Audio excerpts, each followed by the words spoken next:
ഇപ്പോൾ പത്തനംതിട്ടയിലെ പരിപാടിയിൽ വീണ ജോർജ് പങ്കെടുക്കുന്ന പരിപാടിയിൽ UDF കൗൺസിലർമാരുടെ പ്രതിഷേധമാണ് ദൃശ്യങ്ങൾ.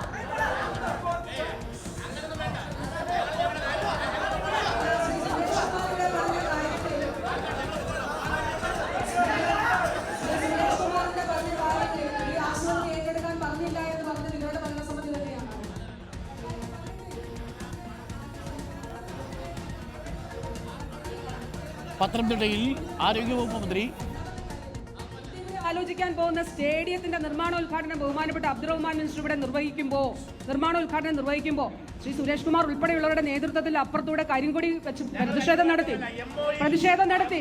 എന്തിനാണ് 15 വർഷമായിട്ട് ശ്രീ MP കൊണ്ടുവന്ന MP സ്റ്റേഡിയം കൊണ്ടുവരും എന്ന് പറഞ്ഞിട്ട് കല്ലിട്ടു. MP സ്റ്റേഡിയം കൊണ്ടുവരുമെന്ന് പറഞ്ഞ് കല്ലിടാൻ തുടങ്ങി. 3 പ്രാവശ്യം കല്ലിട്ടു. 3 പ്രാവശ്യം. അത് ഒരു തൂണ് പോലും അവിടെ വെക്കാൻ സാധിച്ചില്ല. അപ്പൊ അതുകൊണ്ട് അത് തീർച്ചയായിട്ടും ഞാൻ പറയുന്നു, നിങ്ങൾ നിർമ്മിക്കാത്തതും നിങ്ങൾക്ക് സാധിക്കാത്തതും ഈ കാലഘട്ടത്തിൽ ആശുപത്രിയാണെങ്കിലും സ്റ്റേഡിയം ആണെങ്കിലും ഇവിടെ ഇടതുപക്ഷ സർക്കാർ ഇത് സാക്ഷാത്കരിച്ചിരിക്കുകയാണ്. അതുകൊണ്ട് ദയവായിട്ട് ഇതിൽ പങ്കെടുക്കണമെന്ന് അഭ്യർത്ഥിക്കുന്നു.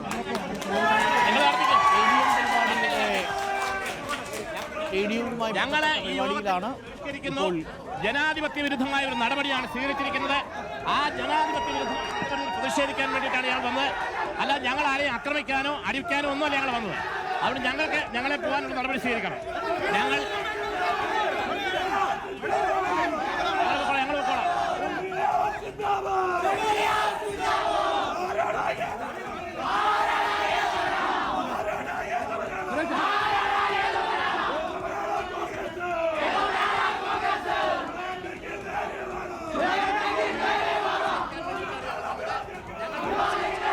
പത്തനംതിട്ട ജനറൽ ആശുപത്രി ജില്ലാ പഞ്ചായത്തിന് വിട്ടുകൊടുത്ത നടപടിക്കെതിരെയാണ് ഇപ്പോൾ പ്രതിഷേധമെന്നറിയുന്നു.